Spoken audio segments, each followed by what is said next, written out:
एक साल पहले हम भारत जोड़ो यात्रा थे। हमारा लक्ष्य था कि जो देश में भी आ जाओ आ जाओ आ जाओ, यहां बैठ जाओ, तुम आगे बैठ जाओ। नहीं नहीं, यहां इस पे बैठ जाओ। शाबाश। तो अच्छा अलंकार, मुझे 2-3 टॉफी दो। पहले पहले काम, जरूरी काम करते हैं पहले। और दो, ये लो। तुम्हारा नाम क्या है? निभा, ये लो। हेलो, तुम्हारा नाम क्या है? हाँ, भव्या। तुम्हारा? सिमोन। तुम्हारा? तो मेरे साथ आज 4 बच्चे बैठे हुए ऊपर, दिख रहे हैं आप सबको? तो ये हमारे देश के भविष्य हैं। भविष्य है या नहीं? अरे भाई थोड़ा दे। तो हम भारत क्यों? क्योंकि हम इनके लिए एक ऐसा देश चाहते हैं जहां नफरत, हिंसा ना हो। और ये आप इनको, जैसे आपके बेटे हैं बेटियां हैं, उनके जैसे देखो। तो आज हो क्या रहा है? आज देश में कोने कोने में नफरत फैलाई जा रही है। कोई कहता है तुम तमिल बोलते हो इसलिए तुम हमें अच्छे नहीं लगते। कोई कहता है तुम बंगाली बोलते हो इसलिए तुम हमें नहीं अच्छे लगते। कोई कहता है तुम हिंदी बोलते हो इसलिए तुम हमें अच्छे नहीं लगते। तुम उर्दू बोलते हो इसलिए तुम हमें अच्छे नहीं लगते। या फिर तुम जम्मू कश्मीर के हो इसलिए तुम्हें हम अच्छे नहीं लगते। तुम मणिपुर के हो इसलिए तुम्हारा चेहरा हमें अच्छा नहीं लगता। तुम छत्तीसगढ़ के हो इसलिए तुम हमें अच्छे नहीं लगते। ये देश में कोने कोने में फैलाया जा रहा है। सही बात है। और इससे देश मजबूत नहीं होता है, इससे देश कमजोर होता है। जैसे घर में फूट पड़ती है, भाई भाई के बीच में लड़ाई होती है, परिवार मजबूत नहीं होता। इसी प्रकार बीजेपी और आरएसएस के लोग सब जगह नफरत फैला रहे हैं। तो यात्रा का यही लक्ष्य है कि जो हमारा जो भविष्य है, उनको एक मोहब्बत भरा हिंदुस्तान मिले। अब देखो, 4000 किलोमीटर हम चले कन्याकुमारी से कश्मीर, और आप जैसे लाखों लोग हमसे मिले। और मुझे क्या पता लगा कि इस देश का डीएनए नफरत का डीएनए नहीं है, इस देश का डीएनए मोहब्बत का डीएनए है। ये देखो, मैंने जैसे ये बात बोली सबने ताली बजाई, क्योंकि ये देश मोहब्बत का है, भाईचारे का देश है। इसमें अलग अलग तरीके के लोग रहते हैं, अलग जात के लोग, अलग सोच के लोग, और सब मिलकर प्यार से रहते हैं। अब पिछले साल क्या हुआ, बहुत सारे लोग हमारे पास आए, उन्होंने कहा देखिए आप कन्याकुमारी से कश्मीर चल लिए, 4000 किलोमीटर आप लोगों से मिले, लोगों से आपने बात की, उनकी जो मुश्किलें हैं वो समझी, मगर आप छत्तीसगढ़ तो नहीं आए, आप मणिपुर तो नहीं आए, आप साउथ से नॉर्थ चले, मगर मणिपुर, नॉर्थ ईस्ट, उड़ीसा, छत्तीसगढ़, झारखंड इधर तो आए नहीं। इसलिए हमने दूसरी भारत जोड़ो यात्रा शुरू से लेकर महाराष्ट्र, और इसलिए मैं आपके आज सामने खड़ा हूं। अब इसमें हमने न्याय सब जोड़ दिया। हमने इसको भारत जोड़ो न्याय यात्रा कहा है। क्यों? क्योंकि हमें पता लगा जो हिंसा, नफरत फैल रही है वो अन्याय के कारण फैल रही है। अगर आप मुझसे पूछते कि पहली भारत जोड़ो यात्रा में आपने क्या समझा, तो मैं आपको बताऊं, बीजेपी फैला रही है, उसका कारण देश में अन्याय है। किस प्रकार का अन्याय? आर्थिक अन्याय, सामाजिक अन्याय, किसानों के खिलाफ अन्याय, मजदूरों के खिलाफ अन्याय, महिलाओं, ये 5 तरीके के अन्याय देश में आपको सब जगह मिलेंगे। आप भाषण देने से डरती तो नहीं हो ना? घबराती तो नहीं हो ना? अच्छा, आप थोड़ा, अब मुझे आप बताओ, आप न्याय के हिंदुस्तान में रहना चाहती हो? नहीं, न्याय चाहती हो या अन्याय चाहती हो? मैं न्याय चाहती हूँ। आप हिंसा का हिंदुस्तान चाहती हो, नफरत का हिंदुस्तान चाहती हो या मोहब्बत का हिंदुस्तान चाहती हो? मैं मोहब्बत का हिंदुस्तान चाहती हूँ। आप मोहब्बत का हिंदुस्तान क्यों चाहती हैं? क्योंकि मुझे अपने भारत देश से बहुत प्यार है। ये देखो कि देखो कितनी कितनी, मैं अपने देश में नफरत नहीं चाहती हूं क्योंकि मैं अपने देश से प्यार करती हूं। तो कितनी साल की हो तुम बेटा? 10 साल की बच्ची ने कहा कि जो लोग देश में नफरत फैलाते हैं वो देश प्रेमी नहीं है। ये देखिए, इसने सीधा कह दिया 2 मिनट में। अच्छा, अब मुझे बताओ, बड़ी होके क्या बनना चाहती हो? मैं बड़ी होके एक पुलिस ऑफिसर बनना चाहती हूँ। और आप बड़ी होके क्या बनना चाहती हो? डॉक्टर। डॉक्टर। और आप क्या करना चाहते हो? मैं आर्मी बनना चाहता हूँ। आर्मी बनना चाहते हो, आर्मी में जाना चाहते हो? जाना चाहता हूँ। आपने अग्निवीर योजना का नाम सुना है? हाँ। सुना है? हाँ। समझाओ मुझे, ये अग्निवीर क्या है? फंस गए, मैं समझाता हूं तुम्हें। घबराना नहीं है, यहां पे ये तुम्हारा घर है, ठीक है? ये तुम्हारा परिवार है ये। तो मैं तुम्हें अग्निवीर समझाता हूं। इधर देखो, पहले क्या होता था? पहले तुम्हारे जैसे बच्चे कहते थे मैं आर्मी में जाना चाहता हूं, और आर्मी उनका सिलेक्शन करती थी और फिर उनकी रक्षा करती थी, उनकी देखभाल करती थी। पूरी जिंदगी के लिए आर्मी उन लोगों की रक्षा करती थी, सही?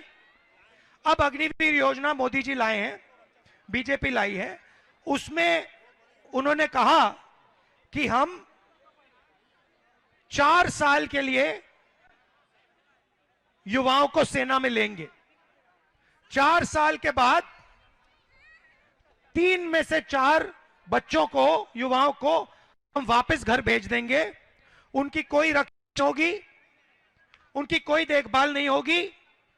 जो 4 में से 1 सेना में रहेगा उसकी हम देखभाल करेंगे। अब मजे की बात समझो, अगर अग्निवीर को चाइना बॉर्डर पे गोली लग जाती है और अगर वो शहीद हो जाता है तो अग्निवीर को शहीद का दर्जा नहीं दिया जाएगा। समझे बेटा? समझे? तो क्या हुआ है, तुम्हारे जैसे जो बच्चे ट्रेनिंग करते थे, 1,50,000 बच्चों ने ट्रेनिंग की, ठीक है? 5 साल उन्होंने, जैसे तुम रनिंग करोगे, तुम वेट लिफ्टिंग करोगे, उन्होंने किया 5 साल। अरे जोर से बोल यार। सर, मैं 100 मीटर की रेस को 1 मिनट में कंप्लीट करता हूँ। अच्छा, और सुनो, और कितनी रनिंग करते हो दिन में? सर, अभी पापा बाहर गए इसलिए मैं नहीं कर रहा हूँ। अच्छा, तो सुनो, तो तुम्हारे जैसे बच्चे रनिंग करते थे, 5 साल उन्होंने, 1,50,000 ने रनिंग की, उनकी आर्मी में भर्ती हो गई, और फिर पहली बार हिंदुस्तान की इतिहास में आर्मी ने उन्हें कहा कि हम तुम्हें नहीं लेंगे।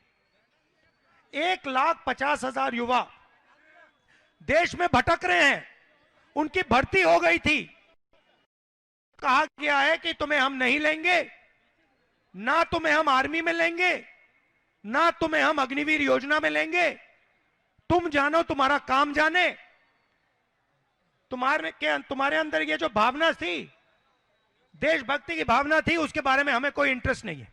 ये हिंदुस्तान की सेना ने, हिंदुस्तान की सरकार ने 1,50,000 युवाओं को मैसेज दिया है।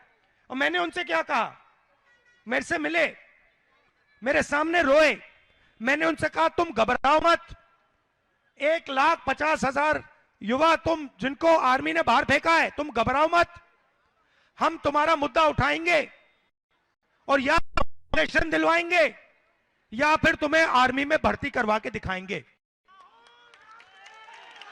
अब ये है अन्याय। भाइयों और बहनों, अच्छा तुमसे पूछते हैं, अगर किसी ने 5 साल किसी चीज के लिए काम किया, दिल से काम किया, अपना खून पसीना दिया, सेना में जाने के लिए उसने 5 साल काम किया, और फिर अगर उसको सेना में नहीं जाने दिया, यह अन्याय है? अन्याय किया गया ना उसके साथ, उसके खिलाफ अन्याय है। तो इस प्रकार का अन्याय के खिलाफ यह यात्रा चल रही है। अब मैंने आपको आर्थिक अन्याय के बारे में बताया, आर्मी के बारे में बताया। अच्छा, एक और अन्याय के बारे में बताना चाहता हूं। आर्मी में सेना को कहा जा रहा है कि देखो तुम्हें हम अग्निवीर बनाएंगे और तुम्हें शहीद का दर्जा नहीं मिलेगा। मतलब आर्मी के अंदर 2 कैटेगरी के जवान बना दिए, एक अग्निवीर, एक दूसरा। ठीक है,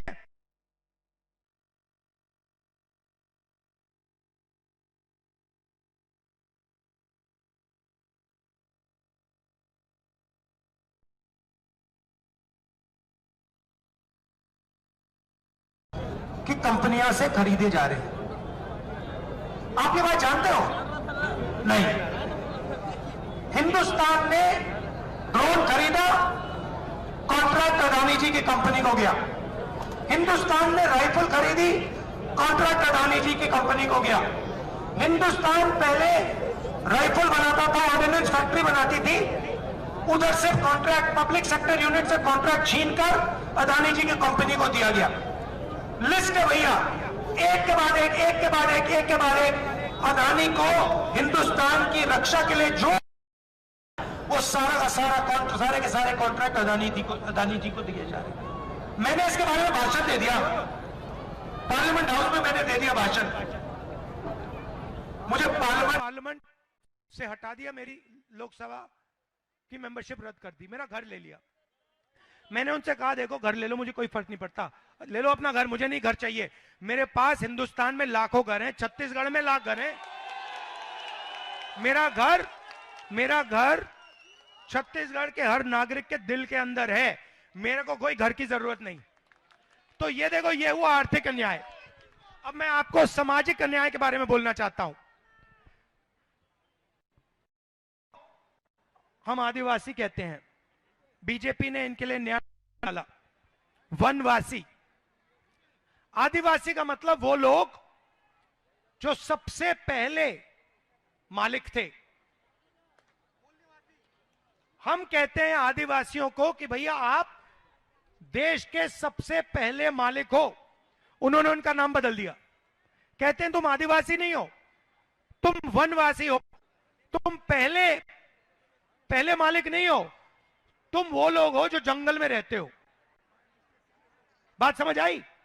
उनसे कह रहे हैं कि तुम्हारी शहर में कोई जगह नहीं है, तुम्हारी कंपनियों में कोई जगह नहीं है, तुम्हारी स्कूलों कॉलेजेस में कोई जगह नहीं है, तुम तो जंगल के हो। देखो देखो कैसा सामाजिक अन्याय ने आदिवासियों के खिलाफ किया। अब मैं पिछड़ों की बात करता हूं, दलितों की बात करता हूं। तुम भी आ जाओ बेटा, स्मार्ट लग रहे हो। भविष्य की टीम बैठी हुई है मेरे साथ। हाँ, हाथ मिलाओ, ये लो।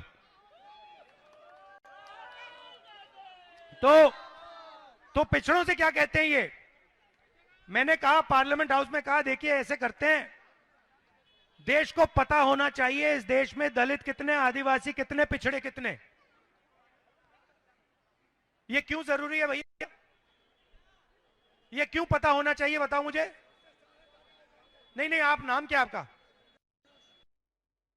आप पिताजी, आप मुझे बताओ कि ये पता लगाना कि इस देश में पिछड़े कितने हैं, दलित कितने हैं, आदिवासी कितने हैं, जनरल कास्ट के कितने, ये जरूरी क्यों है?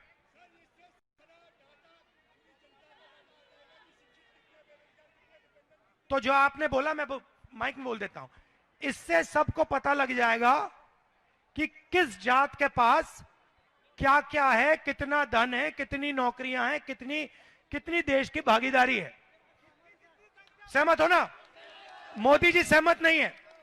मोदी जी ये पूरा ड्रामा कर रहे हैं क्योंकि ये चाहते हैं कि पिछड़ों को ये पता ना लग जाए कि उनकी कितनी आबादी है और देश का कितना धन इनके हाथों में है। मैं आपको बताऊं, मैंने आंकड़े निकाले हैं।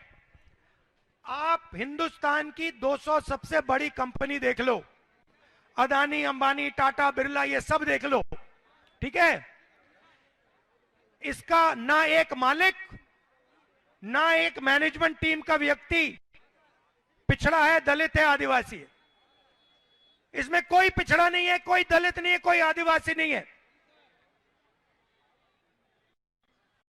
की बात करते हैं, मगर जब पिछड़ों को भागीदारी की बात उठती है, दलितों को, गरीबों को, गरीब जनरल कास्ट के लोगों को भागीदारी है, तो नरेंद्र मोदी जी बिल्कुल चुप हो जाते हैं। मैंने कहा कि जाति जनगणना करवानी है। नरेंद्र मोदी जी कहते हैं भैया इस देश में तो जाति नहीं है, सिर्फ दो जाते हैं, एक गरीब है, एक अमीर है। पहले कहते थे मैं ओबीसी हूं, मैं नरेंद्र मोदी हूं, मैं ओबीसी हूं, आप कहते हैं दो ही जाते हैं। क्यों? क्योंकि राहुल गांधी ने कहा कि जाति जनगणना होनी चाहिए, पता लगाना चाहिए पिछड़े कितने, दलित कितने, आदिवासी कितने। तो यह हुआ सामाजिक अन्याय। किसानों की बात आपने देखी है। अब मैं आपसे सवाल पूछता हूं, आप जानते हो कि देश के किसान, हरियाणा, पंजाब के किसान आज दिल्ली के, मालूम है,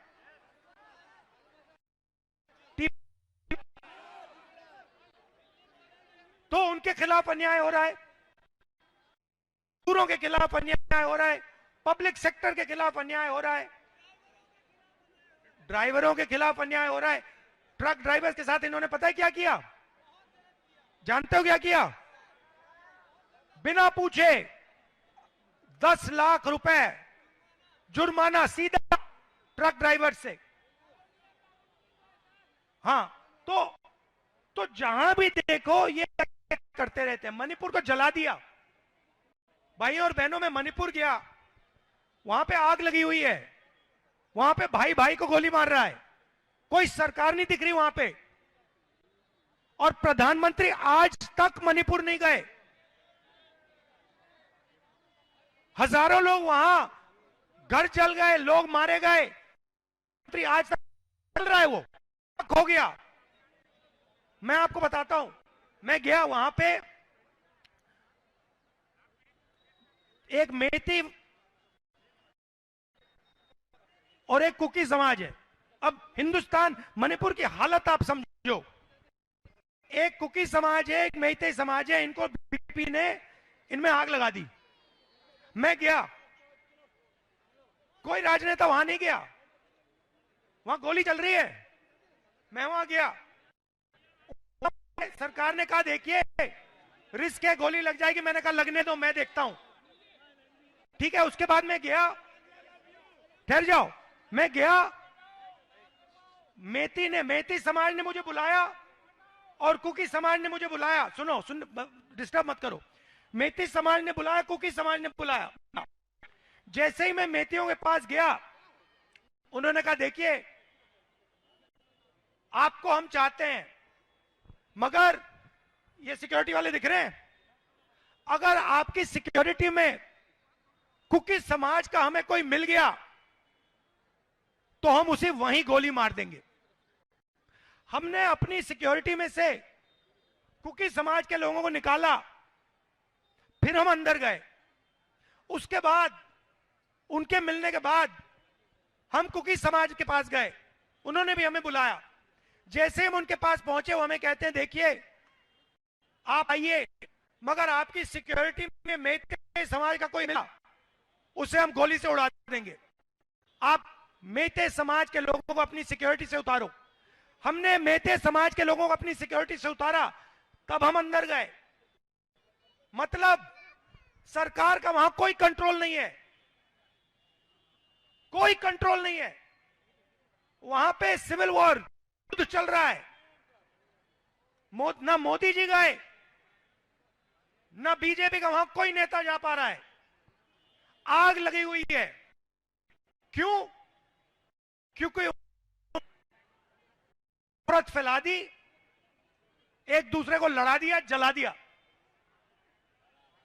और ये काम ये राजनीति करते हैं क्योंकि आपकी का पैसा है जो आप दे रहे हो वो आपके जेब में से लोगों के जेब में चला जाए।